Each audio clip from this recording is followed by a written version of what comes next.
కామారెడ్డి జిల్లా రామారెడ్డి మండల కేంద్రంలో తీవ్ర ఉద్రిక్తత చోటు చేసుకుంది. ఫర్టిలైజర్ యాప్ ద్వారా యూరియా పంపిణీ చేయడాన్ని నిరసిస్తూ రైతులు ఆగ్రహం వ్యక్తం చేశారు. స్థానిక రైతు వేదికపై దాడి చేసి అక్కడి ఫర్నిచర్ను ధ్వంసం చేశారు. యాప్లో రిజిస్ట్రేషన్ ప్రారంభమైన ఒక్క నిమిషంలోనే యూరియా స్టాక్ అయిపోతుందని రైతులు ఆవేదన వ్యక్తం చేస్తున్న పరిస్థితి. యాప్లపై అవగాహన లేకపోవడం, నిరక్షరాస్యులైనటువంటి తమకు ఈ డిజిటల్ యాప్ల వాడకంపై ఎలాంటి అవగాహన లేదని, దీనివల్ల తీవ్ర ఇబ్బందులు పడుతున్నామంటూ రైతులు ఆందోళన చెందుతున్నారు.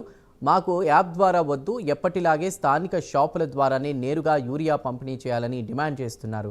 వెంటనే యాప్ సమస్యను పరిష్కరించి తమకు సకాలంలో యూరియా అందేలా చూడాలని రైతులు డిమాండ్ చేస్తున్నారు.